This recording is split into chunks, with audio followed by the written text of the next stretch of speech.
gereja lain juga mengadakan ibadah online dan wacana mengenai ibadah new normal. Kalau memang kita khususnya GKJ Kanaan dan mungkin gereja-gereja lain yang juga akan menerapkan ibadah new normal itu sendiri, apakah memang ada protokol khusus dan mungkin batasan usia yang tepat ya dok, yang mungkin selama ini jemaat juga mungkin saya sendiri juga masih rancu 50, 60 atau berapa, dan apa sih yang harusnya kita lakukan? Malah turun kira-kira jadi -2. Dampaknya pengalaman sendiri saya ini sebenarnya juga sebagai survivor COVID-19. Jadi pada saat saya mulai praktek ingin ya, sebagai lansia tuh ingin lama untuk menungguin anak dan cucu, ya harus di rumah. Kita harus sukacita untuk ibadah di rumah saja. Sehingga kita salam sehat, salam semangat buat seluruh GKJ Kanaan yang terkasih.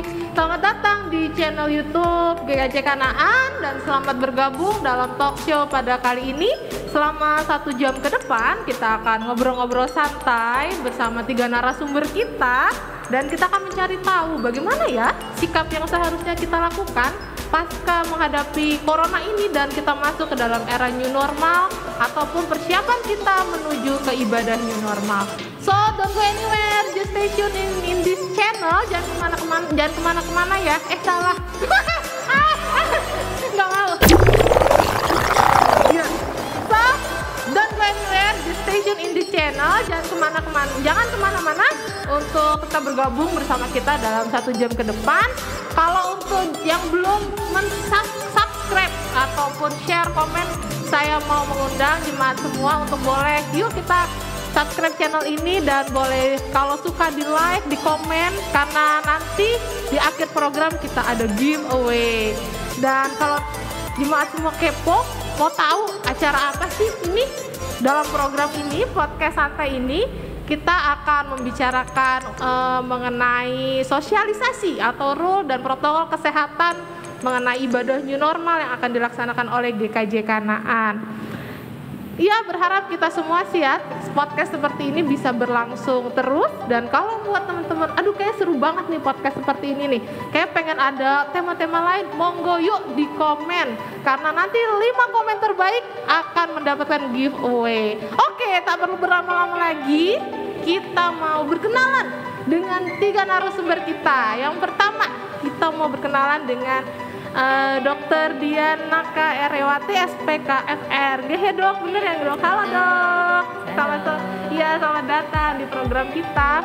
Kalau jemaat yang belum tahu mungkin ya, dokter saat ini, dokter cantik kita ini saat ini bertugas sebagai dokter fungsional di RS Suyoto. Betul nggak dok? ya betul.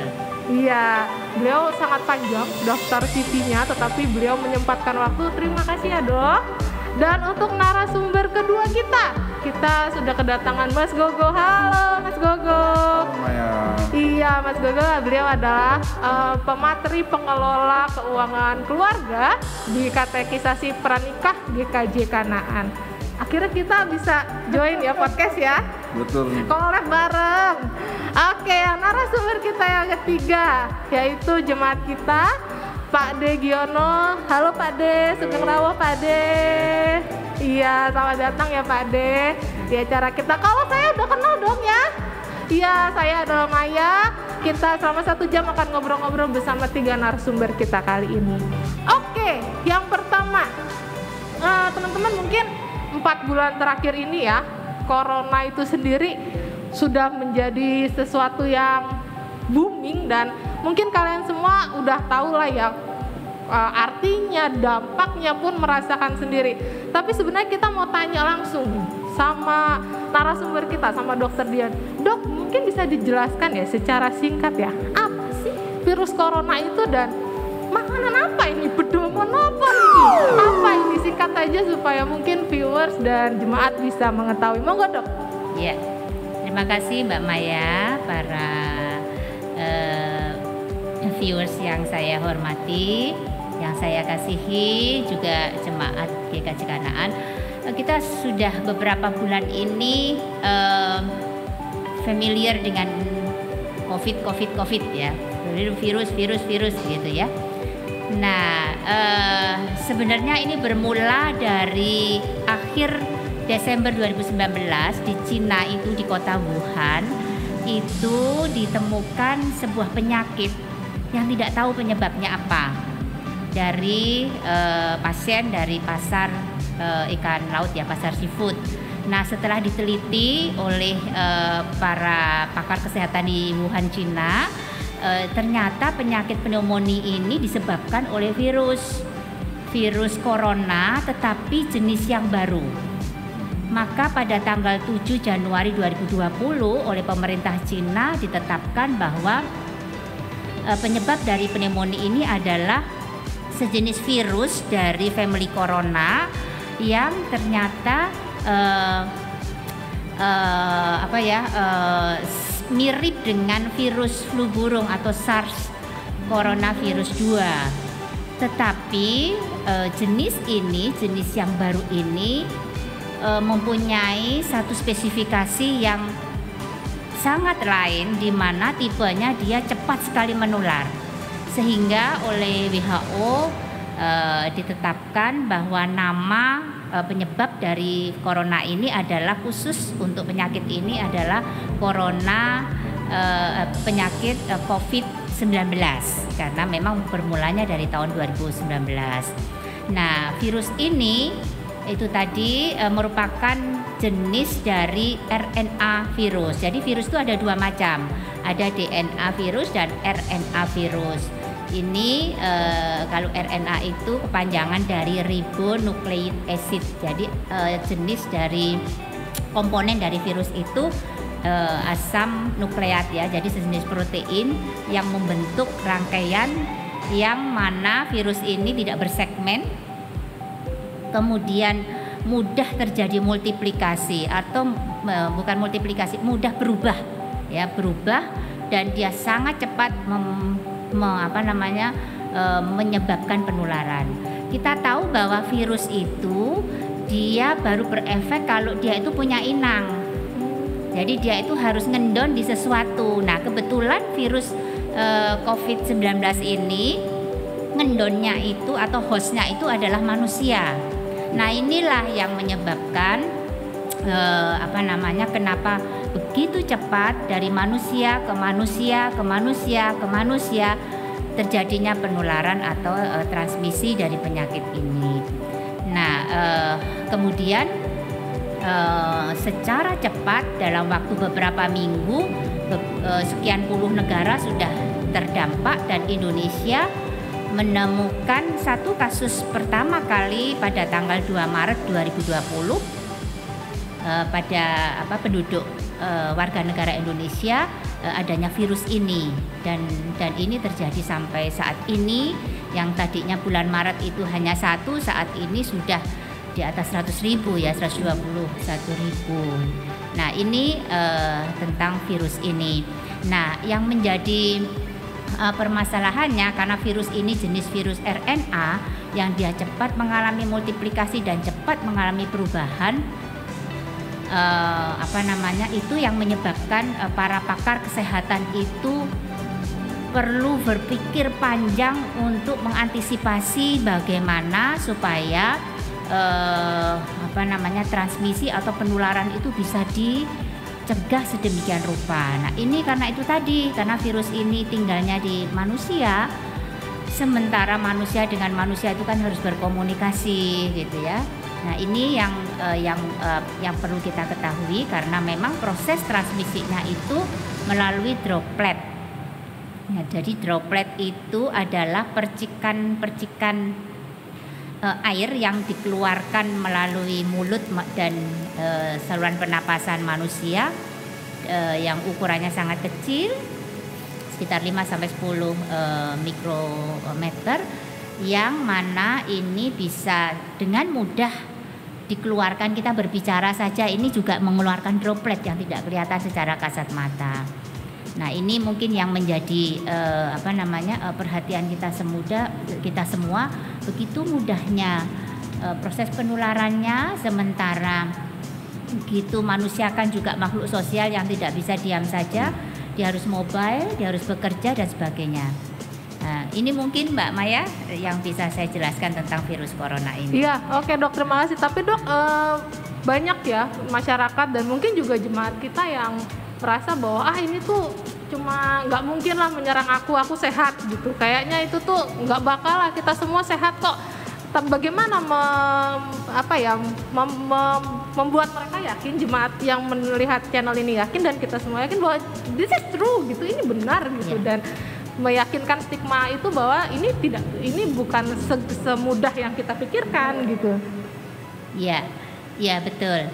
Jadi virus corona yang menyebabkan penyakit COVID-19 ini itu memang sebagian besar menyerang dari sistem pernafasan kita. Jadi virus ini menular dengan cepat, kemudian menyebabkan infeksi paru-paru yang hebat dengan sangat cepat dan juga menyebabkan kematian. Ini permasalahannya. Nah, sementara masyarakat itu mungkin tingkat pengetahuannya juga berbeda-beda ya, sehingga distribusi atau disosiasi pengetahuan tentang virus ini tidak bisa semerta-merta serempak diterima gitu. Apalagi dengan negara kita yang berkepulauan, sebenarnya ada keuntungan ya negara kepulauan, tetapi budaya di negara kita itu sangat beragam, sehingga protokol kesehatan yang ditetapkan oleh pemerintah, oleh pihak kesehatan maupun yang lain gitu ya, itu tidak dengan mudah diterima gitu. Contohlah, katakanlah misalnya protokol tentang pemakaman, kita kan banyak melihat di televisi ya, bagaimana masyarakat itu menolak keluarganya itu dimakamkan dengan protokol COVID, karena memang kalau sudah meninggal karena COVID itu kan harus dikelola, keluarga tidak boleh mendekat, pemakamannya dilakukan oleh tim tertentu dengan penggunaan alat pelindung diri tertentu sehingga keluarganya tidak boleh mendekat. Nah, ini yang menyebabkan masyarakat itu masih menolak begitu. Memang kecepatan penularan virus ini tidak imbang dengan kecepatan masyarakat kita memahami begitu, sehingga ya ini menjadi tidak bisa membalikkan tangan begitu. Kita menyampaikan, mereka mau menerima tidak begitu, sementara kecepatan penularannya ini begitu tinggi.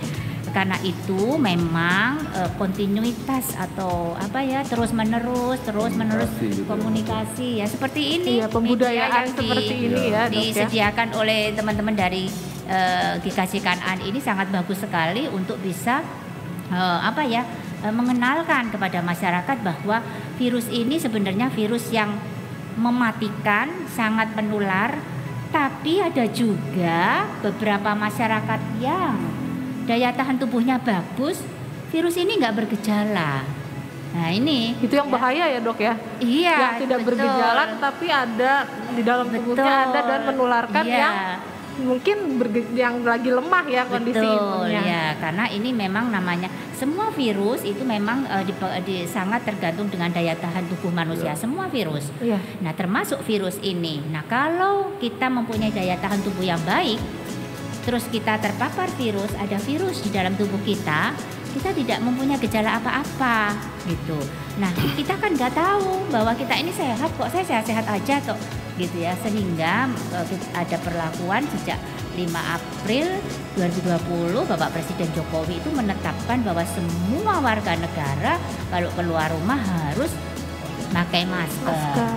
Masker ini merupakan salah satu upaya untuk mencegah penularan dari virus ini. Oke dok.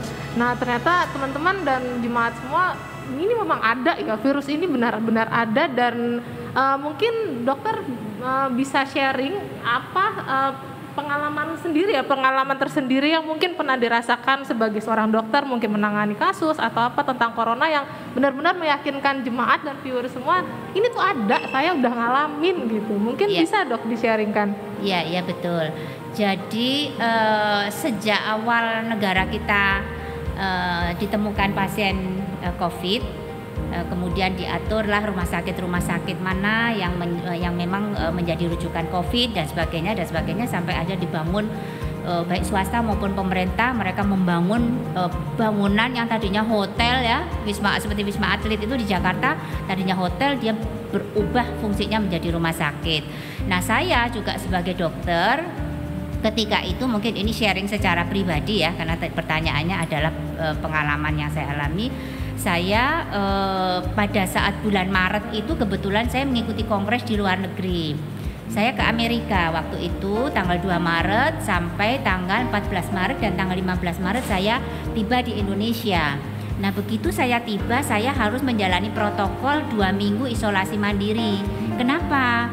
Karena saya baru saja menjalani perjalanan jauh dari negara yang mengumumkan sebagai negara yang memiliki transmisi virus. Pada saat itu di Amerika juga baru saja booming kasus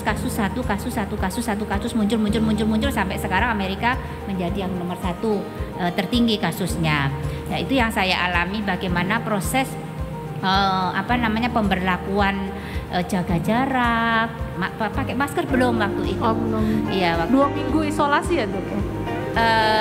Belum, atau 14 hari karantina gitu mungkin belum. Ya, pulangnya saya pulangnya. sudah karantina gitu ya, pulangnya sudah, tetapi proses perjalanan itu di pesawat bagaimana itu sudah mulai hanya tidak seketat seperti sekarang ini gitu ya. Saya ingat sekali di bandara di New York waktu itu gate-nya itu hanya dibuka 6 gate, padahal saya lihat tuh ada 30 pintu masuk imigrasinya. Jadi hanya sedikit yang dibuka, sangat ketat, tapi kita belum pakai masker. Nah, mungkin yang saya alami selama saya sebagai dokter di negara di Jakarta ya, sudah pulang, saya harus mengalami isolasi. Nah, setelah 2 minggu, setelah itu saya harus masuk kerja. Saya sudah melayani pasien dengan protokol penggunaan APD. Hanya pada saat itu, pada akhir Maret, saya harus 2 minggu isolasi mandiri dari luar negeri, itu APD itu belum lengkap. Di rumah sakit yang tempat saya kerja, itu saya hanya menggunakan masker, menggunakan face shield, tetapi belum lengkap. Iya, jadi dan susah pada saat itu. Susah, nyarinya susah, harganya mahal. Kemudian kalau toh punya uang untuk beli juga tidak bisa karena sulit sekali mendapatkan. Dapat ya, Dok ya? Iya, betul.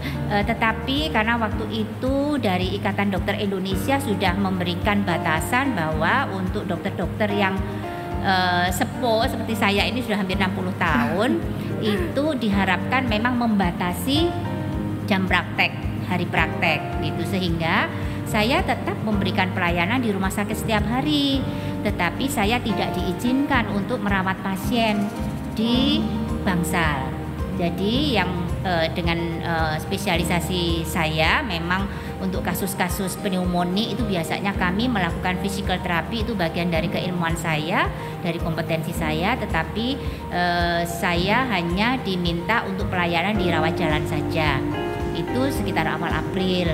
Nah, kemudian teman-teman yang muda, kebetulan saya punya sejawat yang lebih muda, itu yang boleh merawat pasien yang di Bangsal. Ya, ini jadi mungkin pengalaman sosial saya ya, saya sebagai dokter dengan menggunakan APD yang sekarang ini sudah lengkap ya oleh level 2, itu ya awal-awalnya ya sesek ya gitu ya. Belum terbiasa ya, betul, iya, belum terbiasa gitu. Perlu berapa lama? Katanya lama tuh dok makainya aja, dok, bisa ya, seharian itu atau APD level 3. Jadi kita itu cara memasang dan cara melepas itu harus urut. Karena apa? Karena disinyalir proses penularan itu justru dari tenaga kesehatan itu justru pada saat di ruang ganti APD gitu. Jadi kira-kira setengah jaman gitu Mas kalau kita harus pakai gown.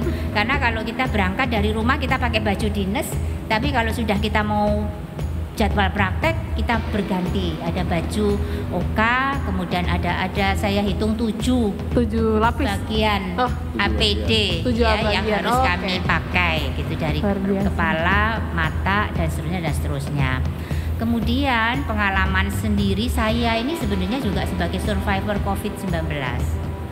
Jadi pada saat saya mulai praktek itu saya tidak tahu saya dapat ketularan dari mana. Pasien juga belum banyak sebenarnya. Jadi pada saat sekitar tanggal 10-11 April dinyatakan dokter swab saya positif gitu. Jadi saya ya dokter yang merawat pasien rawat jalan ya pasca COVID, tapi saya juga ternyata diberikan pengalaman sebagai survivor COVID gitu ya. Saya harus melakukan isolasi selama 2 minggu, kemudian diulang lagi pemeriksaan swabnya. Setelah negatif masih harus isolasi lagi 2 minggu. Ternyata swab saya positif lagi, harus isolasi lagi 2 minggu, sampai akhirnya dokter memutuskan saya tidak boleh isolasi mandiri di rumah, tapi saya harus isolasi di rumah sakit. Gitu. Ya. Jadi saya dirawat di rumah sakit swasta, yang kebetulan rumah sakit itu juga milik Siloam Group, yang tadinya juga bukan untuk rumah sakit, tadinya itu untuk mall, itu di daerah Mampang. Ya, oke. Untuk ada apartemennya untuk mall. Nah, saya kebetulan dengan suami saya Pak Budi yang juga positif, kami berdua mengalami hal ini sampai sekitar 2 bulan kami tidak bisa bekerja. Tetapi pengalaman ini juga membangkitkan kami bahwa kita harus tetap sukacita. Karena hati yang gembira itu betul, itu adalah obat. Ya. Karena kalau kita sukacita, kita tetap berserah supaya daya imunitas kita baik. Karena selama saya dengan COVID positif, saya tidak ada gejala sama sekali. Nggak sesek, nggak demam, nggak apa dok?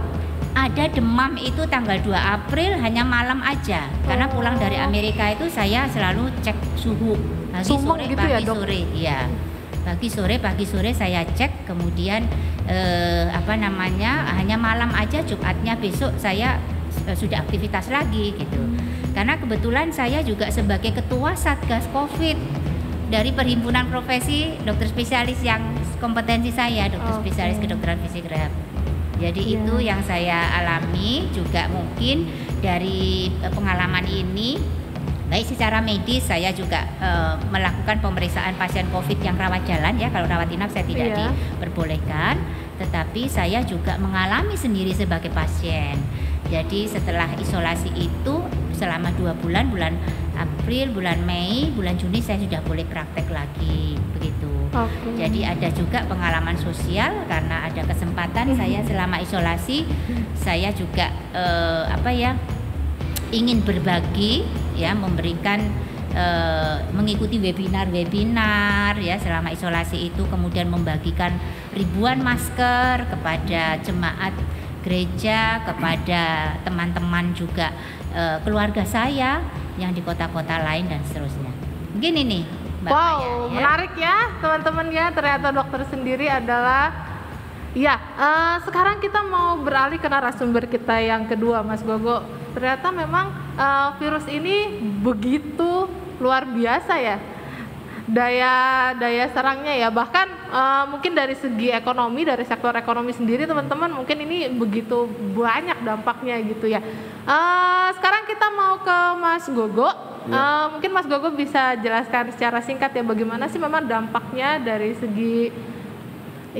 segi perekonomian itu sendiri dan di Indonesia ya secara khususnya ya. Di Indonesia pastinya. Ya, sebetulnya tadi Dokter Dian udah sampaikan dengan begitu jelas gitu ya, bahwa ini adalah, kalau dianggap ini kita lagi di pinggir pantai gitu ya, itu adalah gelombang yang pertama. Gelombang pertamanya buat kita dampaknya adalah secara kesehatan ya dok ya. Jadi kita udah, karena itu begitu mudahnya tertransfer gitu ya, menular, sehingga mobilitas kita pasti turun. Kalau yang punya data sekarang mobilitas paling lengkap adalah Google.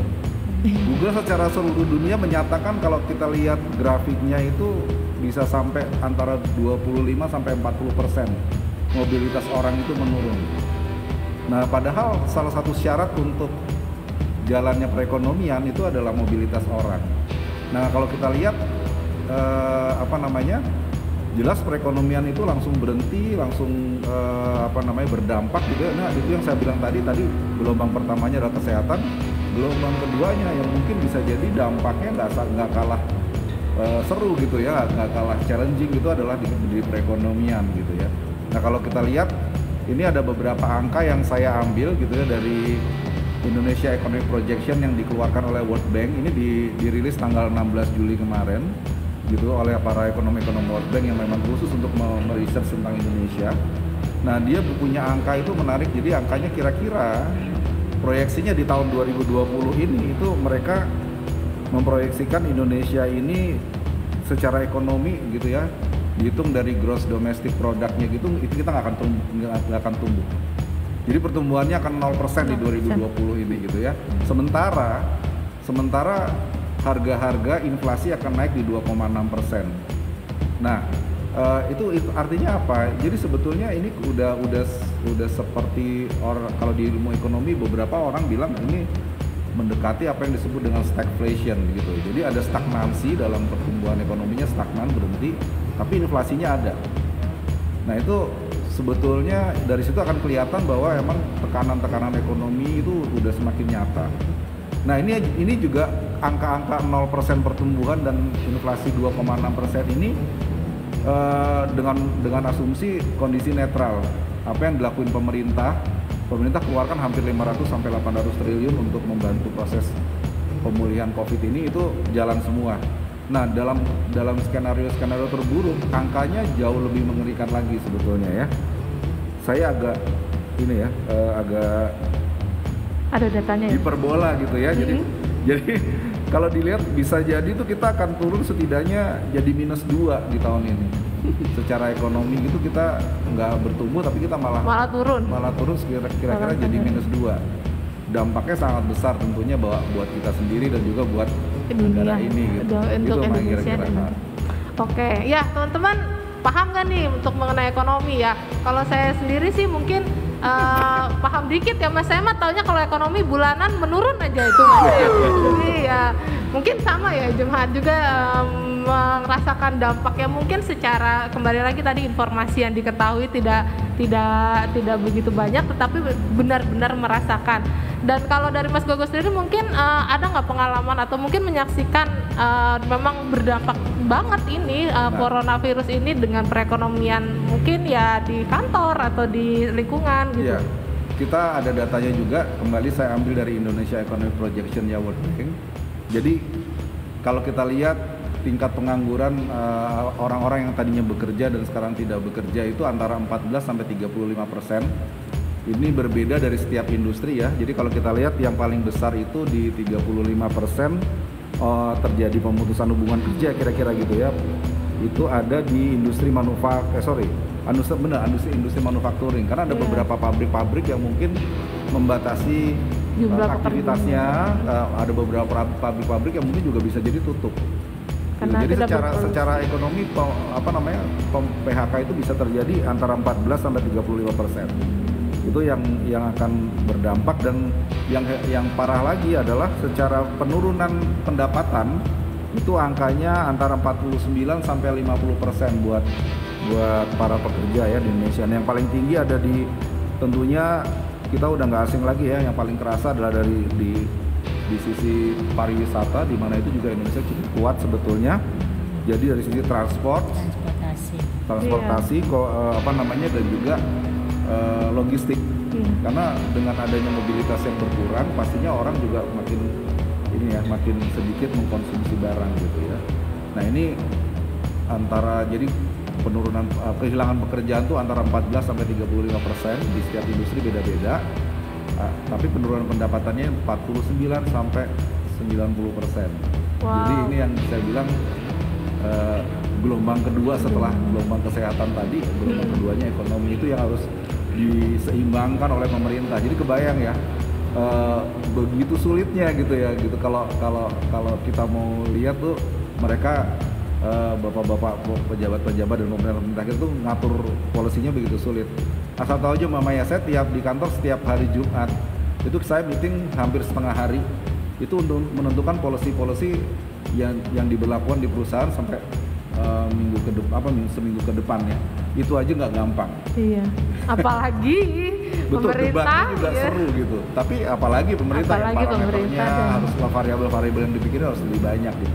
Iya, dan mungkin ini juga jadi buat teman-teman membuka sedikit bahwa sebagai khususnya kita ya generasi muda ya, jangan cepat untuk ini pemerintah gimana, tapi justru kita Betul, bisa melihat betul. bahwa memang benar-benar corona ini tuh dampaknya luar biasa, bukan dari kesehatan sudah pasti, dan perekonomian. Yuk kita mungkin melihat dari sisi pemerintah yang luar biasa bekerja keras dengan dampak yang seperti ini ya. Oke, sekarang aku mau tanya ke Pak De. Halo Pak De.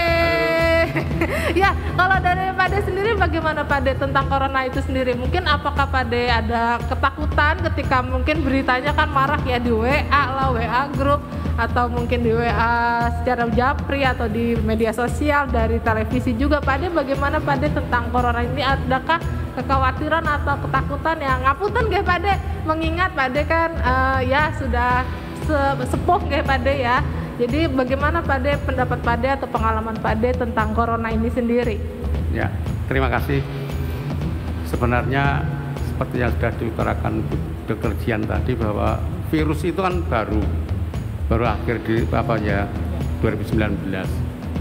Dan virus itu corona COVID-19 itu kan belum ada obat maupun vaksin.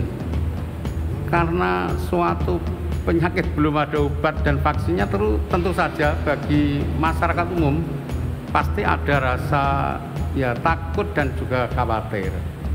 Tetapi gini, kita boleh takut, boleh khawatir, tetapi jangan sampai berlebihan. Yang jelas jangan sampai berlebihan. Karena apa? Kalau seandainya berlebihan, khawatir kita, takut kita, maka kan kita akan menjadi cemas, gelisah, tidak bisa tidur. Iya Pak De, malah ganggu kesehatan ya Pak De ya. Karena mikirin, mana kalau saya ketular dari penyakit itu, kan pikir. Nah, tetapi kalau selalu berlebihan seperti itu kan menjadikan seperti yang tadi katakan, menjadi cemas, ya gelisah, tidak bisa tidur, sehingga malah menjadikan kita itu menjadi penurunan daya tahan tubuh kita. Malah akan menjadi turun. Apalagi terus terang seperti saya kan lansia ya, sudah umur saya 73 tahun, jadi sudah lansia benar. Jadi dengan adanya seperti itu, dengan kalau kita misalnya gelisah, ya tentu saja kita tidak ada penyakit saja, kita daya tahan tubuh kita sudah berkurang kok. Buktinya saja kalau dulu waktu masih muda, kita kehujanan, naik motor kemana-mana kehujanan, sampai rumah mandi tidak apa-apa, tidak pilek, tidak apa. Sekarang gerimisan sedikit aja kita sudah pilek, badan nggak enak dan sebagainya. Sekarang sahabatnya kutus-kutus nggak Pak De? Ya, jadi kan jadi memang begitu. Jadi intinya kita nggak boleh khawatir nggak Pak De? Ya. Kita, teman-teman di usia Pak De bisa memberikan contoh buat kita bahwa jangan khawatir berlebihan. Walaupun virus ini ada, tetapi kita hadapi dengan santai aja Pak De ya. Harus waspada. Betul sekali, harus tetap waspada. Kita jangan sampai kita juga harus waspada. Waspadanya apa? Jaga kesehatan baik. Ya, makan ya juga harus gizi masukannya harus yang baik juga, dan juga harus mengikuti protokol kesehatan. Luar biasa Pak De. Harus mengikuti itu, benar-benar protokol kesehatan harus kita ikuti benar-benar. Oke Pak De, matur nuwun Pak De. Ya, kita break dulu.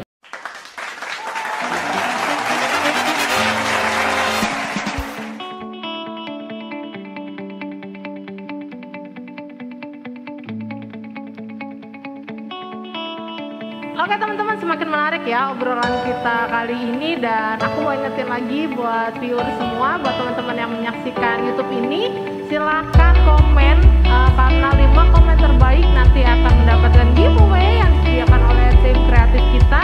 Dan mungkin kalau ada pertanyaan ya nanti mungkin kita juga bisa sambil memperkaya pengetahuan kita ya, kita bisa berdiskusi di komen tersebut. Jangan lupa ya, gunakan jari-jari cantik kalian untuk menuliskan komen terbaik dan tunggu hadiah dari kami.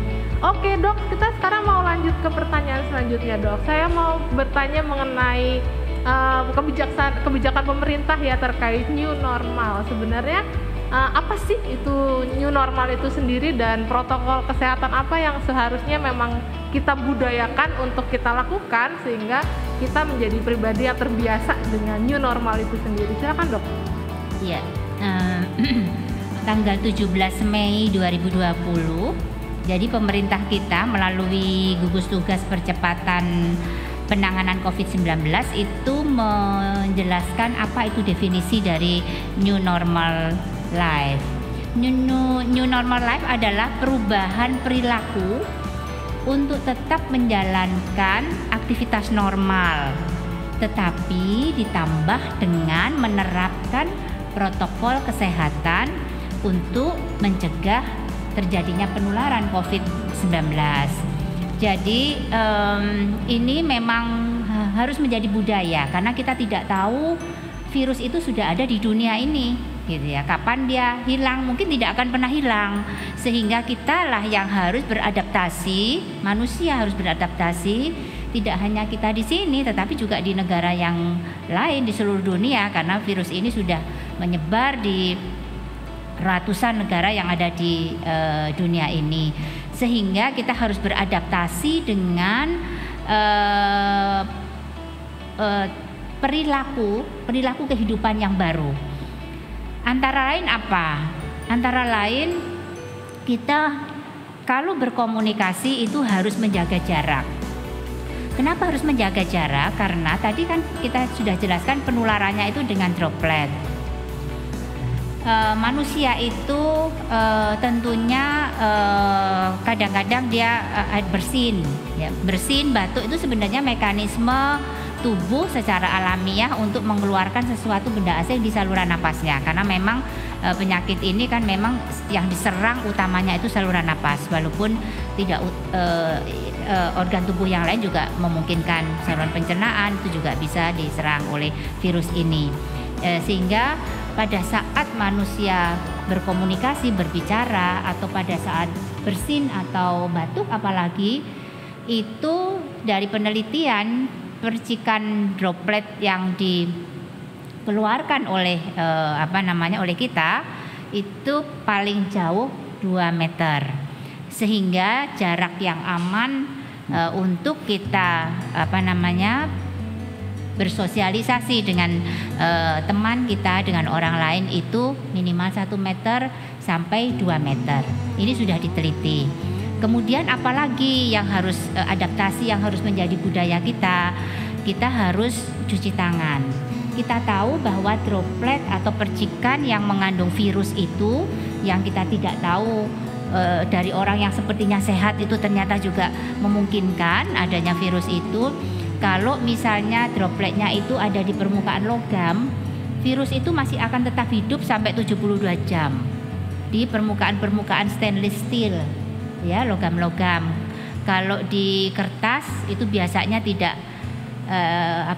lebih cepat, jadi kurang dari 24 jam. Kalau di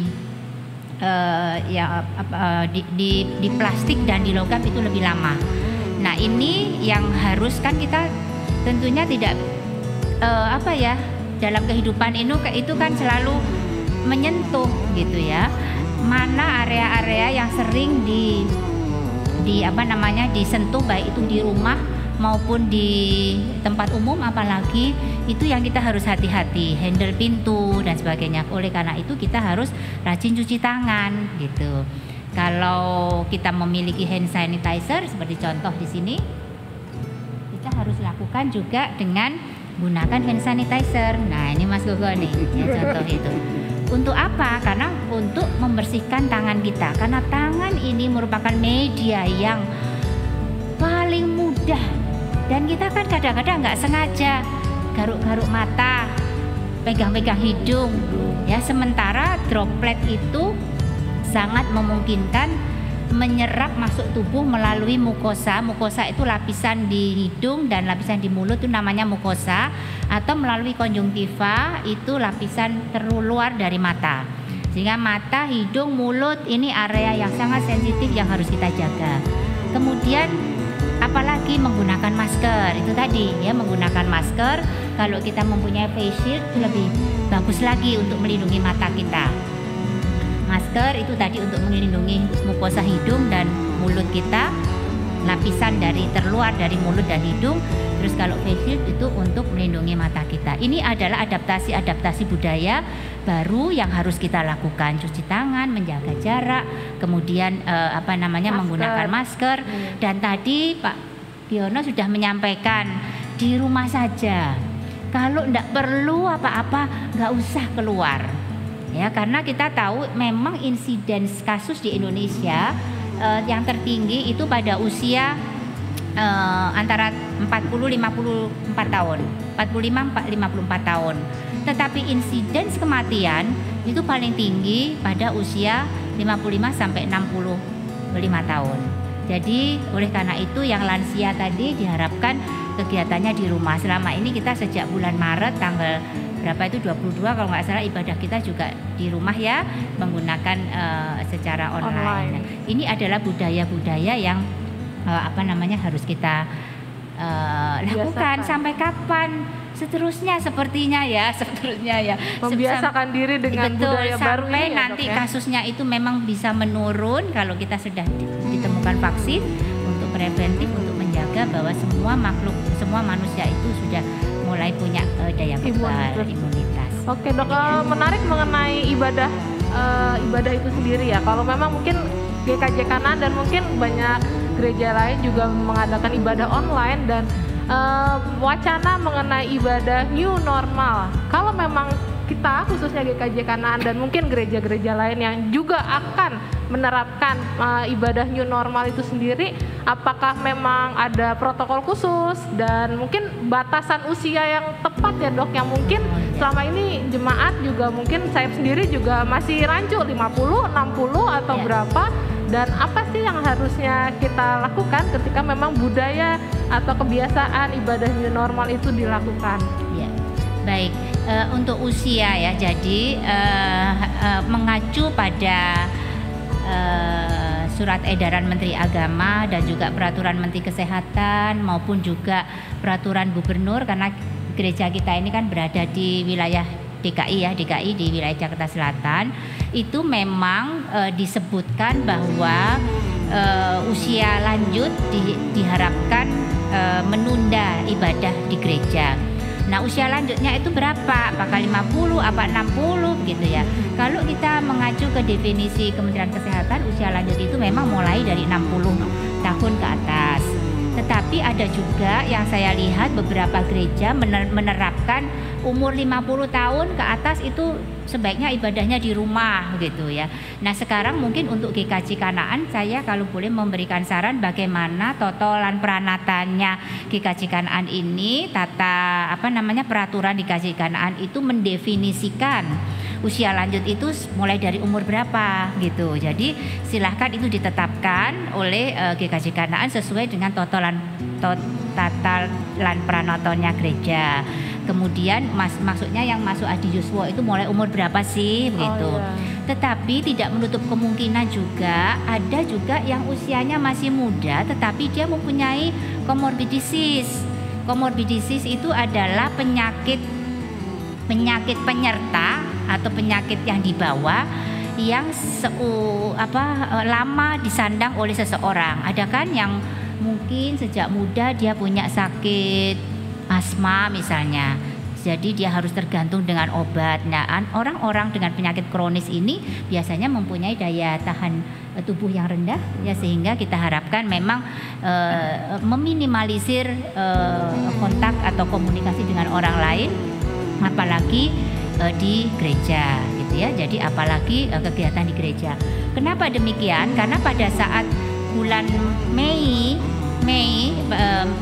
Maret, April, Mei itu di Jerman, di Gereja Katolik Frankfurt, Jerman itu ditemukan bahwa hampir 80% peserta paduan suara itu COVID positif.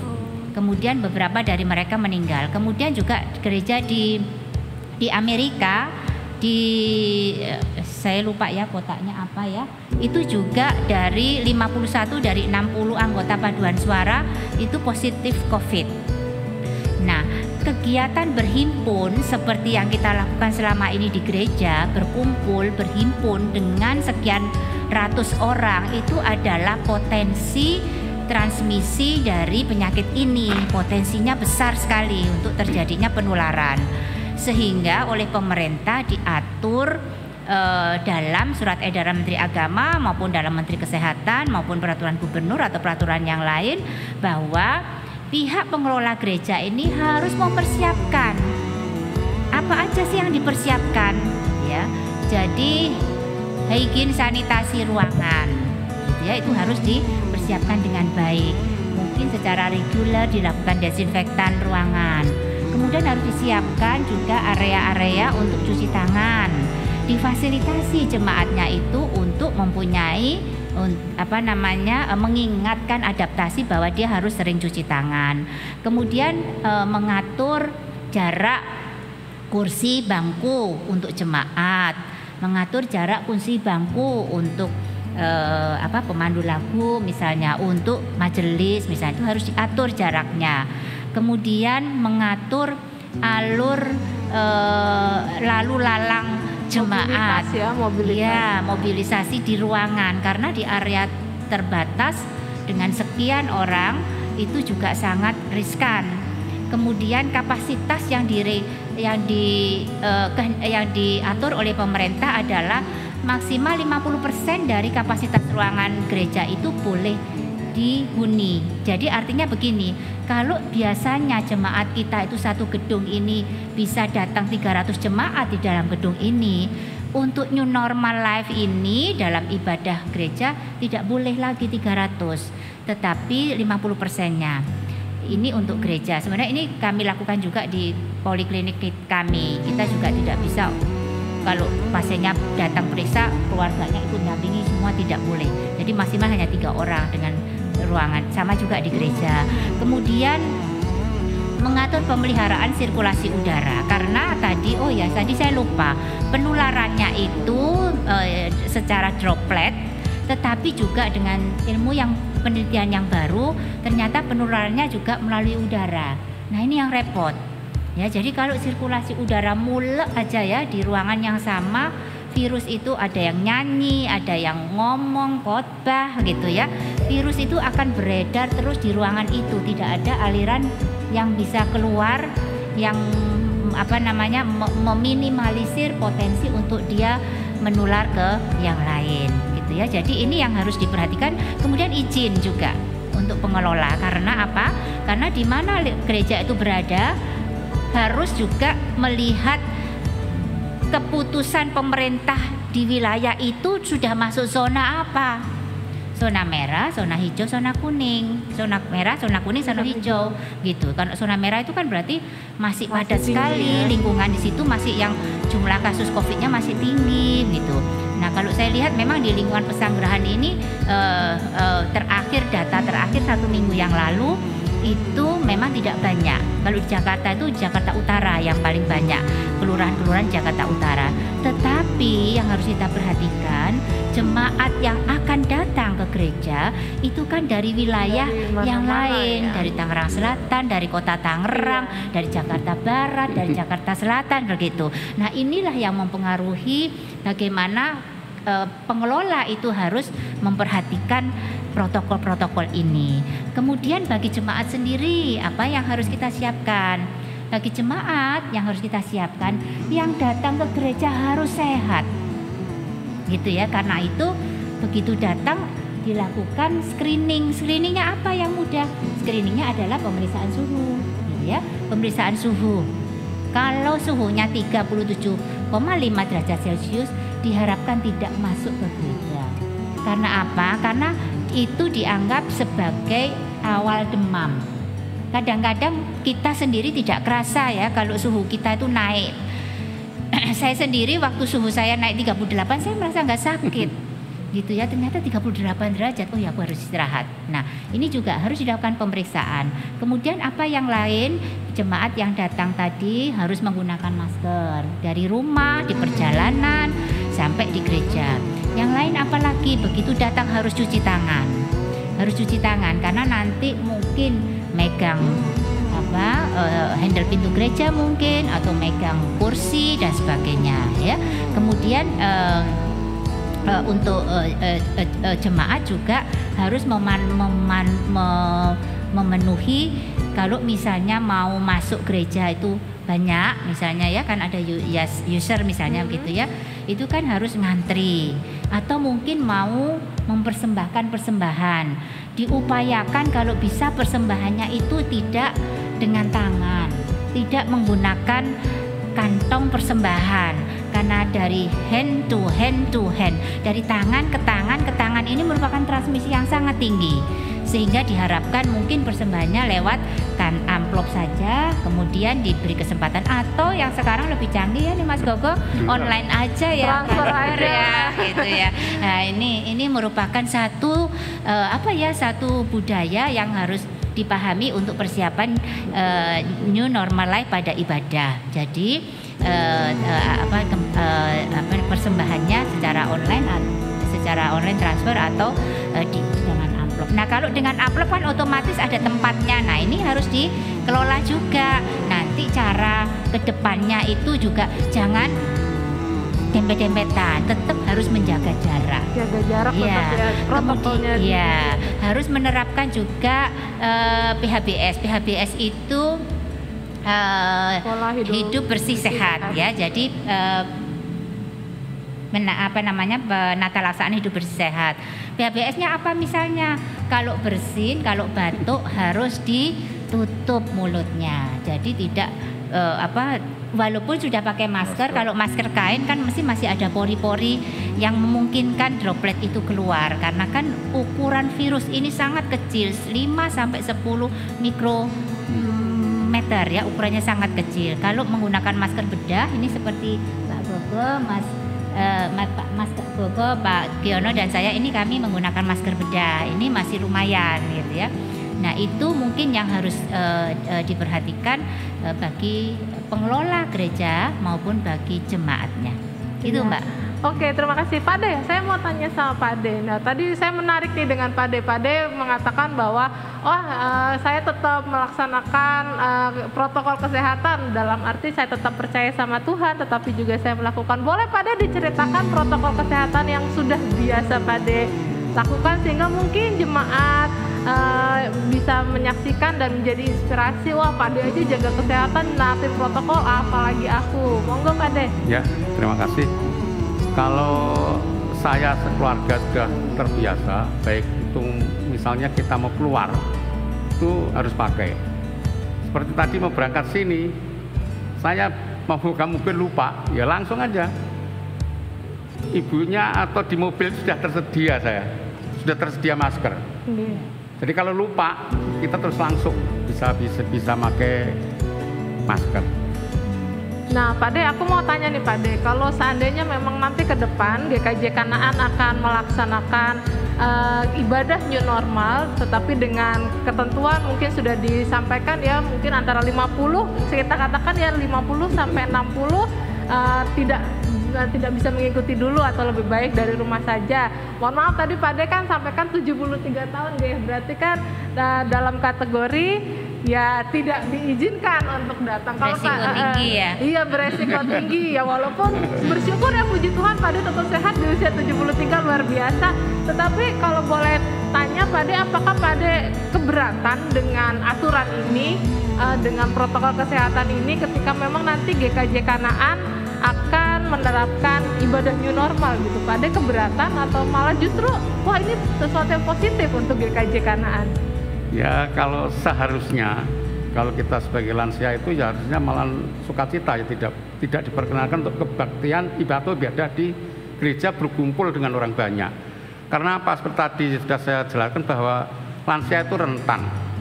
Kenapa rentan? Karena bawaan penyakit itu sudah ada.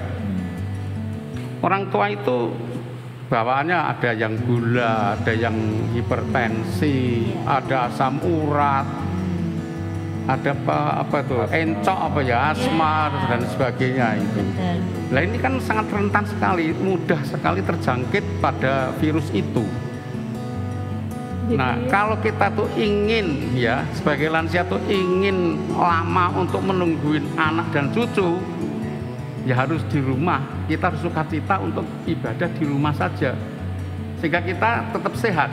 Karena kalau kita nyampur dengan yang lain tuh yang jelas nanti ya itulah mudah terjangkit kalau penyakit itu. Apalagi yang nggak punya motor, nggak punya itu, kan nanti naik angkot. Naik angkot campur dengan orang lain juga. Dengan demikian, dengan campur seperti itu juga rentan terhadap penyakit itu. Wong soal ganjil genap aja kan diributkan juga karena harus naik umum begitu. Itu aja yang masih muda, apalagi yang sudah tua seperti ya lansia itu harusnya memang kita sukacita lah. Sebenarnya tidak apa-apa. Yang penting kita tuh sehat. Sehat bisa menungguin anak cucu ya dengan lama.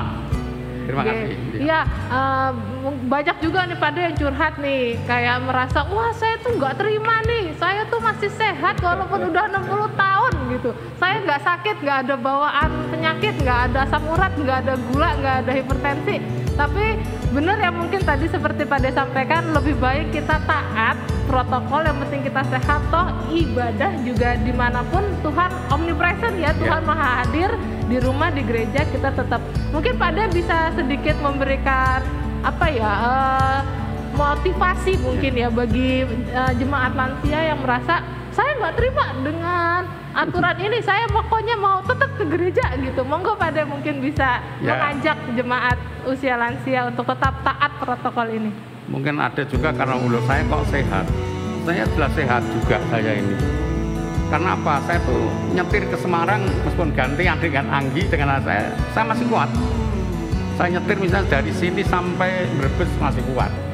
Nanti Brebes ke sana anak saya misalnya. Seperti tadi kemarin kan ya ada musibah lah saya itu di Semarang. Kemarin tuh ya hari Rabu saya berangkat, hari kemarin sore sampai di sini sekitar jam 4 sore sudah sampai di Jakarta. Jadi ya yang nyetir ya saya dengan ini. Tapi gini, meskipun saya itu merasa sehat, tapi saya kok ada juga ya rasa gimana ya nanti kalau saya kan rentan gitu loh, mudah lah. Bagian juga kan kita itu antibodi kita itu berbeda dengan Mas Gogo yang masih muda, akan lain. Ada antibodi tapi kan rendah antibodi kita. Meskipun ngomongnya sehat, tapi antibodi untuk melawan penyakit itu kita sangat rendah. Jadi dengan demikian ya kita harus memaklumi diri kita sendiri, kita lebih baik untuk di rumah. Kebaktian di rumah tidak apa-apa. Toh kita nanti kalau kita sehat, untuk yang akan datang kita bisa untuk ke gereja bersama-sama dengan keluarga. Luar biasa, wah luar biasa ya jemaat-jemaat yang di rumah. Saya bisa nambahin. Oke, monggo silakan Dok. Ya betul Pak Giono ya. Sebenarnya Pak Giono bersyukur sekali umur 73 tahun masih nyupir di Semarang dan sebagainya. Tetapi dari kami dari kesehatan itu dari sisi epidemiologinya ya Pak ya. Dari sisi epidemiologi tadi sudah saya sampaikan bahwa penyakit COVID ini insiden kematian itu paling tinggi pada usia 55 sampai 65 tahun. Nah, ini kan data yang ada. Memang mungkin person per person ada yang di atas 60-70 tahun tapi badannya sehat. Tetapi secara makro, secara ke ilmu epidemiologinya ternyata data menunjukkan bahwa insiden yang tertinggi untuk kematian itu yang harus kita jaga Bapak ya. Karena apa? Karena kalau misalnya banyak yang sakit, rumah sakitnya juga terbatas, tidak terlayani dengan baik begitu ya. Tadi dikatakan memang secara imunitas seluler Pak, kalau kita sudah lansia itu memang menurun Pak, itu memang menurun. Nah ini yang jadi makanannya virus COVID. Virus COVID itu pada manusia yang daya imunnya menurun, dia akan memunculkan protein-protein di tubuhnya namanya sitokain. Sitokain ini tiba-tiba kalau pada pasien tua 60 dengan yang pasien umur 40 misalnya, itu serangannya berbeda, munculnya sitokain ini berbeda. Kita sebut badai sitokain atau sitokain storm. Pada umur 60 sitokain stormnya itu sangat cepat sekali terjadi. Jadi banyak sekali kasus pada usia lanjut dia masuk sesaknya ringan, malamnya dia langsung sesak berat, besoknya dia meninggal. Karena apa? Karena virus ini menyerang sistem kekebalan tubuh dengan meningkatkan produksi sitokain yang kita sebut badai. Jadi begitu cepatnya sehingga tadinya paru-parunya putihnya hanya sedikit, dalam 2 hari putih.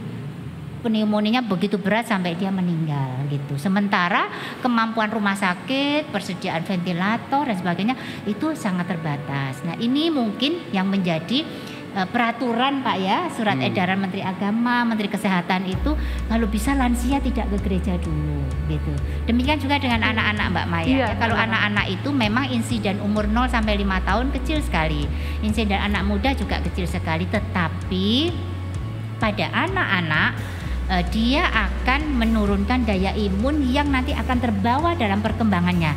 Ini yang membahayakan ya, Jadi sehingga jangka panjang ya. iya, kalau membahayakan itu berarti iya ya. betul. Ini jeleknya virus ini. Nah, ini baru diketahui. Karena itu Ikatan Dokter Anak Indonesia wanti-wanti bahwa tatap muka sekolah itu Betul. off dulu, Iya. gitu ya. Jadi mungkin sampai akhir tahun ini, saya yang Mas Gogo yang masih punya anak kecil ya. Sampai akhir ini tahun, Dok. Saya sampai kebetulan akhir guru tahun. juga kan. Oh, gitu ya. Oh ya, Bu Guru ya. Sampai ya. akhir tahun Begitu kan ya, Mbak masih. Maya. Saya menambahin keterangan dari Pak Iya, Giono iya. tadi. Jadi memang lebih baik kita taat aturan protokol Iya, kesehatan demi siapa? Demi kita juga, Iya. demi keluarga kita, Iya. demi kehidupan kita ke depannya. Oke, kalau Mas Gogo, aku mau minta tips nih. Tadi aku tertarik nih sama penjelasan Mas Gogo bahwa memang ini dampaknya luar biasa ya, khususnya bagi keluarga per keluarga, dan mungkin ada jemaat kita yang juga mengalami dampak, entah itu kehilangan pekerjaan, pengurangan gaji tentu saja ya, dan juga mungkin hal-hal lain. Dan ada nggak tips bagaimana sih mengelola keuangan keluarga di tengah pandemi seperti ini? Iya, kebetulan ada beberapa teman yang saya sering ngobrol gitu ya, mereka memang pekerja-pekerja seni, fotografer gitu. Mereka sudah bilang, istilahnya mereka sekarang ini, mereka ini mantap. Jadi udah makan tabungan ibaratnya gitu ya. Itu kalau yang punya tabungan gitu ya. Tapi sebetulnya saya nanti akan cerita bahwa ini nggak cuma berdampak pada mereka-mereka yang saat ini mungkin penghasilannya berkurang gitu. Ini juga mesti disikapi oleh mereka yang saat ini mungkin masih kerja, masih dapat penghasilan yang sama gitu ya. Jadi yang pertama sebetulnya tipsnya gampang dan klasik banget. Kalau yang selama ini nggak biasa nyatetin pengeluaran, mulai catetin lagi yuk. Catet ya, rajin Jadi nih itu sebagai catet. data kita ya, karena kembali harus catetin. Nah, enaknya sekarang nih kalau nyatet lebih gampang, tinggal tarik aja dari internet banking gitu ya, pergerakan saldonya, karena rata-rata sekarang kan sudah sangat jarang yang kita bayar Cash ya. jadi itu sangat mudah. Karena apa? Kalau kita nggak nyatet, kita langkah kedua nggak bisa kerjain gitu. Karena langkah kedua adalah kita mencari pos-pos pengeluaran yang sebetulnya bisa dihemat. Kalau kita nggak punya catatannya gimana caranya? Iya, Kan kita nggak bisa, tahu ya mana Iya. yang membengkak gitu. Yang jelas kayak misalnya selama ini kan kita yang jelas bengkak adalah apa? Online, Iya. belanja online. Terus kalau anak saya bilang dulu kalau ke sekolah nggak boleh pakai HP, sekarang sekolahnya di HP. Artinya apa? Kebutuhan kuota. Kebutuhan internet. kuota itu pasti sekarang ini begitu besar. Kita nggak bisa tunda, nggak bisa pungkiri lah. Kita pasti keluarin tuh buat kuota. Artinya ada beberapa pos-pos mungkin yang mesti kita kurangi untuk mengganti kebutuhan kuota data itu. Berikutnya tetap prioritaskan tagihan dan cicilan yang ada. Karena kalau itu kita sampai nggak bayar, kita akan jauh lebih susah lagi nantinya gitu ya. Entah itu KPR atau mungkin tagihan-tagihan listrik segala macam ya. Nah, terus kita kalau bisa siapkan dana sesuai dengan kebutuhan. Artinya gini, kalau kita bisa siapin dana 2-3 bulan ke depan itu kan lebih baik. Jadi rem dulu kebutuhan-kebutuhan yang nggak penting. Jadi bukan kebutuhan kali kalau nggak penting, keinginan gitu ya. Nice to have ya. Betul, misalnya nih, sebetulnya nih tahun ini waktuku ganti motor ya, mungkin ditunda dulu aja kali ya untuk keadaan ekonomi seperti ini. Waktu pas ganti mobil mungkin, atau pas apalah ya, yang kadang-kadang kita ada saat-saat kita pengen ganti udah direncanain sebelumnya gitu ya. Nah itu ditunda dulu gitu. Nah terus usahakan untuk tetap menabung. Jadi sebisa mungkin tetap menabung, supaya tadi makin kalau kita memang beruntung masih punya penghasilan yang tetap yang sama, menabung lah supaya nanti saat dibutuhkan kita ada. Dan yang terakhir, nah ini yang menarik nih. Nah, gimana tuh Mas? Cari penghasilan tambahan. Nah ya mungkin itu bisa sambil supaya ada ide-ide dan memotivasi apapun yang dilakuin penghasilan tambahan seberapapun jumlahnya, kalau emang merasa masih nggak langsung dipakai itu bisa masuk ke tabungan. Gitu, karena kita nggak tahu nanti kan di sesi berikutnya segmen berikutnya saya akan cerita kenapa harus seperti itu, karena ini jalannya akan panjang gitu ya. Jadi penghasilan tambahan tuh banyak banget gitu. Kalau saya ngajar di katekisasi pranikah, ada namanya time, talent, sama money. Itu yang resources yang kita dikasih Tuhan sama kita. Nah itu kita cari terus. Sebenarnya kita punya talenta apa sih yang bisa menghasilkan uang gitu. Seberapapun itu nggak masalah. Tapi itu menghasilkan. Ada yang bisa masak ya masak gitu ya.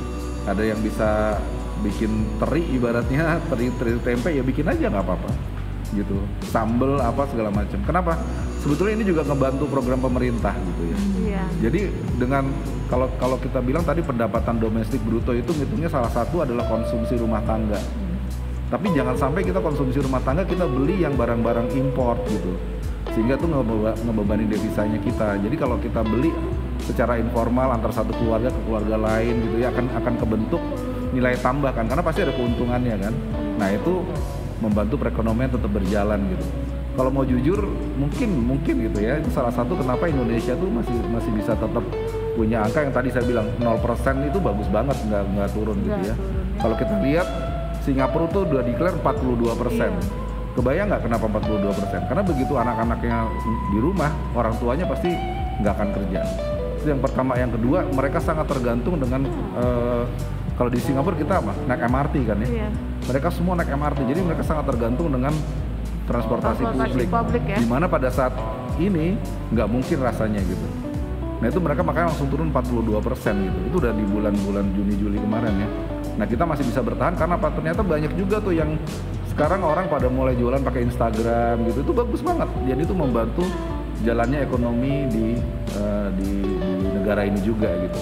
Jadi itu menarik tuh saran yang terakhir ini yang saya pikir kita harus sikapin gitu ya. Kalau kita bisa jalanin selain kita ngebantu diri kita sendiri, itu menambah konsumsi keluarga di Indonesia dan itu akan menambah pendapatan domestik bruto dari Indonesia. Oke, jadi kita sekaligus memberikan semangat ke pebisnis ya, entrepreneur muda nih. Jadi jangan malu lakuin untuk aja gitu ya. Usaha apapun ya, betul, karena ini ajangnya kita selain mengembangkan potensi itu ya mungkin kayak yang suka masak, cewek-cewek, ya udah nggak usah malu jualan donat. Kita sekarang lagi donat, masakan seperti itu ya. Dan oke, aku mau ngajak juga teman-teman sekali lagi buat viewers yang mungkin mau memberikan komen yang terbaik, please gunakan jari-jari nanti kalian untuk boleh memberikan komen yang terbaik, karena nanti ada 5 komen terbaik yang akan kita berikan untuk kalian. Ada giveaway buat kalian ya. Kita break dulu. Oke. Nanti kita masuk segmen 3. Tinggal 3. Sama-sama.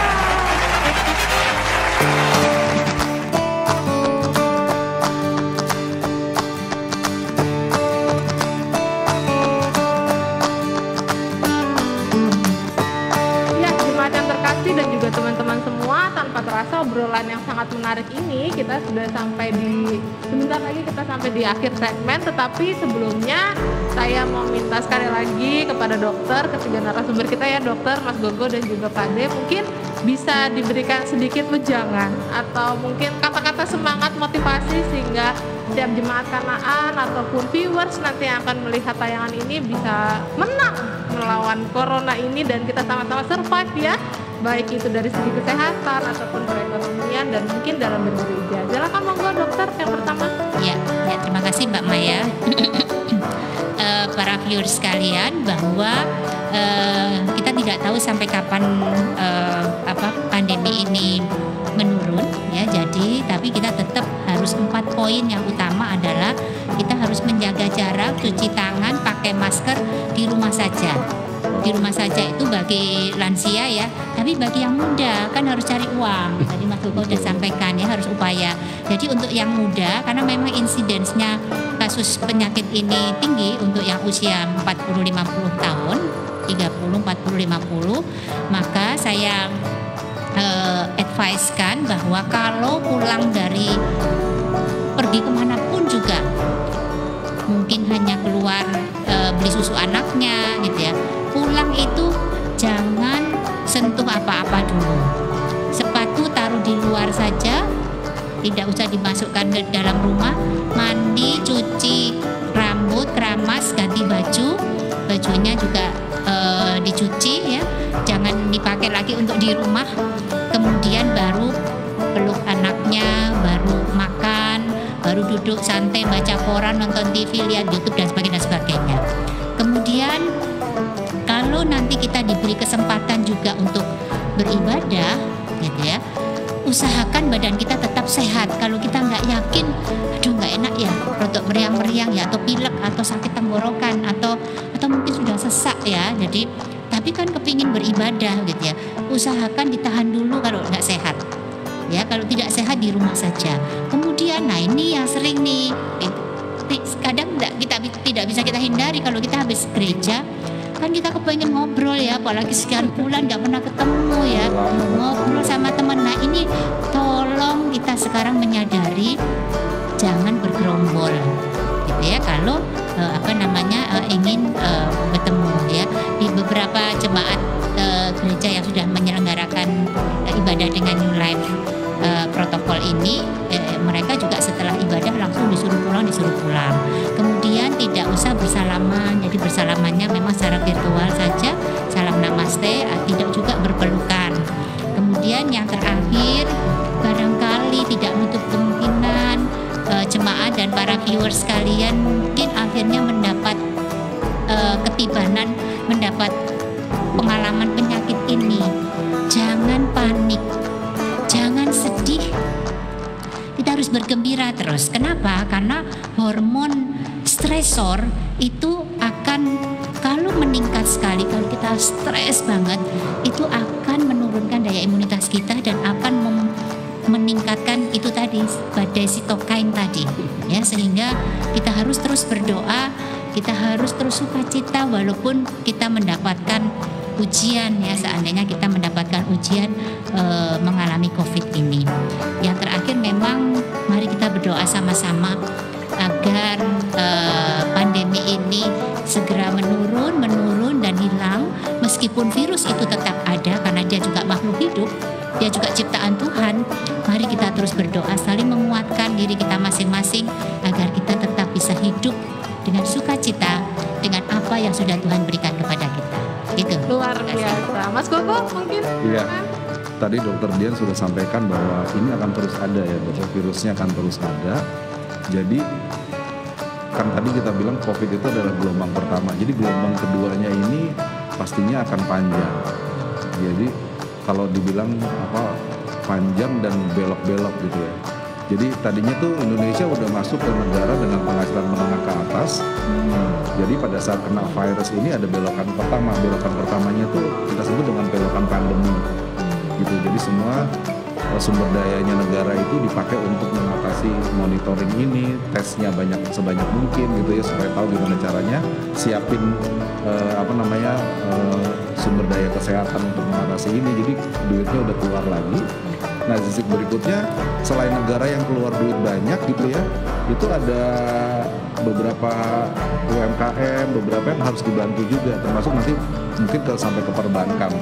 Nah itu karena apa? Karena setelah kesehatan selesai itu akan ada resesi kemungkinan besar gitu ya. Paling nggak ekonominya agak slow down, itu ada belokan resesi kedua. Nah, tidak ada satu negara pun yang saat ini bisa bertahan tanpa berhutang untuk menghadapi COVID ini. Sehingga kalau kita bisa bilang 2020 ini adalah pandemi, tahun depan adalah resesinya, mungkin baru 2022 negara akan memikirkan gitu ya, gimana hutang itu harus dibayar gitu. Artinya apa? Kalau hutang itu dibayar, negara perlu pendapatan yang lebih banyak lagi. Negara perlu mengurangi subsidi. gitu. Negara juga perlu, kemungkinan itu mungkin pilihan terakhir gitu ya. Semoga nggak terjadi menaikkan tingkat pajak gitu ya. Nah itu jadi kenapa? Karena ya harus balikin dulu uangnya dulu gitu ya. Nah harapannya kalau itu semua selesai baru kita akan masuk ke negara dengan ekonomi yang tinggi gitu ya. Nah ini kan lama nih, makanya tadi saya bilang mungkin Bapak tadi 6 tips saya tadi klise, tapi memang itu yang harus dilakuin gitu. Nah karena apa? Karena kita nggak tahu ini sampai kapan, dan ketahanan keuangan keluarga itu harus dibentuk sesegera mungkin dan sebaik mungkin supaya kita semua bisa lebih aman, lebih tentram menjalankan keluarga itu di masa krisis ini. Nah gimana kalau orang Kristen ya gitu kira-kira ya. Nah sejarah mencatat gitu pada waktu tahun 1527 Martin Luther waktu itu di Jerman ada di kota Wittenberg itu ada wabah pes.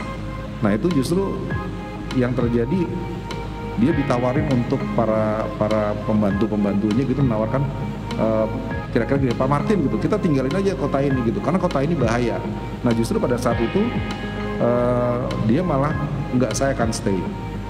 Dia akan minta dokter, pendeta Kristen gitu ya, dan pelayan-pelayan lainnya justru untuk tetap ada di kota itu dan bahkan membantu mengatasi wabah gitu. Jadi pelayanan melawan wabah itu diajarkan oleh Martin Luther sebagai salib yang harus dipikul. Nah itu yang saya pikir hendaknya kita tuh bisa mencontoh apa yang sudah dipraktekkan oleh Martin Luther pada tahun berapa tadi ya, 1527 tadi, di mana kita jangan gentar, jangan takut, justru kita menjadi sumber daya yang apapun yang kita punya, apapun yang kita bisa untuk membantu orang lain, membantu sekitar kita, terutama juga membantu negara kita untuk mengatasi dan melewati masa-masa krisis ini dengan baik. Kira-kira itu sih lumayan. Luar biasa. Oke deh, Pak De, saya sekarang sekali lagi meminta jangan motivasi dan mungkin ajakan untuk jemaat lansia agar yuk sama-sama mematuhi protokol kesehatan ketika nanti new normal akan terus berlaku ya, seperti yang tadi disampaikan, nggak tahu kapan endingnya. Betul. Apalagi kalau mungkin gereja kita akan mengikuti ibadah new normal, mungkin Pak De bisa mengajak jemaat lansia untuk yuk kita sama-sama taat dengan protokol kesehatan ini. Ya, ini sebenarnya bukan hanya untuk lansia saja, tetapi untuk semuanya saja. Iya, Pak De. Jadi yang penting di sini kita harus disiplin, ya disiplin untuk melakukan protokol kesehatan yang sudah ditentukan. Pakai masker, jaga jarak, tidak berkerumun. Karena apa? Kalau kita melakukan secara disiplin dengan sukarela dari hati kita sendiri, maka ini enak, jadi tidak usah kalau nggak ada polisi baru pakai, kalau nggak ada tidak pakai. Di jalan nggak usah pakai karena nggak yang mengawasi. Tapi kalau timbul dari hati kita bahwa kita melaksanakan protokol kesehatan untuk diri kita pribadi dan selain bukan pribadi sendiri, tapi untuk orang lain. Betul. Karena apa? Karena sekarang ini kita nggak tahu apa Mas Gogo atau saya ini yang sebenarnya yang ada COVID-nya, kan nggak tahu. Apa tahu meskipun saya tua di sini kena tapi saya bodi saya kuat umpamanya gitu loh. Kan kita tidak tahu, maka disiplin diri sendiri dan untuk melakukan protokol kesehatan itulah kuncinya agar supaya keselamatan diri kita sendiri dan juga keselamatan pada orang lain. Oke, luar biasa. Terima kasih Pak De. Iya, untuk jemaat semua, untuk viewers yang melihat tayangan ini, mungkin banyak ya hal yang informasi yang kita dapatkan gitu. Tetapi satu hal yang menarik yang kita bisa pahami bahwa COVID ini memang benar-benar ada. Dan dampaknya pun akan mungkin kita tidak tahu sampai kapan dan akan long last gitu, bisa dikatakan kita belum bisa prediksi karena mungkin virusnya pun juga sampai sekarang belum bisa ditemukan. Tetapi satu hal yang pasti kita harus vaksinnya ya, belum ada ya. Vaksinnya ya dok ya. Tapi satu hal yang pasti kita harus tetap percaya penyertaan Tuhan bahwa kita pasti akan bisa survive ya melalui ini pandemi ini, dan berharap kita semua menjadi pribadi yang seperti Pak De tadi juga katakan, yuk kita taat bukan untuk kita saja tetapi kita juga bisa menjadi berkat juga untuk orang lain. Kita juga memikirkan orang-orang yang kita sayangi di sekitar kita, keluarga kita, dan mungkin orang-orang yang akan kita temui di kehidupan sekitar kita selanjutnya. Dan mungkin buat jemaat-jemaat semua yang merasa aduh aku gimana nih, bingung, khawatir, nggak usah khawatir. Kita harus percaya bahwa penyertaan Tuhan sempurna, keuangan keluarga kita pun akan Tuhan cukupkan ketika kita juga mengembangkan diri kita untuk mau ya mungkin kita boleh coba usaha-usaha kecil ya. Kita mulai mengembangkan keberanian jadi entrepreneur kecil. Sesuatu yang kecil dimulai dengan setia, dengan tekun, Tuhan pasti tambahkan dan lipat gandakan menjadi lebih besar. Oke, tak ada gading yang terletak. Kalau mungkin sepanjang penayangan ini ada kesalahan atau mungkin ada hal-hal yang tidak enak ya, atau mungkin ada hal-hal yang mungkin tidak berkenan, kami mohon maaf. Dan sekali lagi kami mau ucapkan terima kasih Sama-sama. untuk Dr. Dian, untuk Mas Gogo, untuk Pak Ade. Tuhan berkati dimanapun pekerjaan, pelayanan, dan keluarga. Dan juga untuk viewer semua, untuk jemaat Kanaan dan juga penonton semua. Sekali lagi jangan lupa, yuk gunakan jari-jari cantik kalian untuk memberikan komen-komen yang terbaik, karena 5 komen terbaik akan mendapatkan giveaway. Dan yang belum subscribe, yuk subscribe channel kita dan nyalakan lonceng pemberitahuannya supaya mungkin nanti ke depan ya kita ada podcast lagi. Kalau teman-teman ayo tolong dong Mbak bahas tentang ini. Wah, nanti kita pasti akan sediakan ya, dan bersedia untuk diundang kembali. Iya, jangan lupa like, comment, share, dan subscribe. Sampai jumpa di episode selanjutnya, di tayangan selanjutnya. Tuhan berkati. Selamat ulang tahun juga untuk gereja kita, GKJ Kanaan yang ke-12.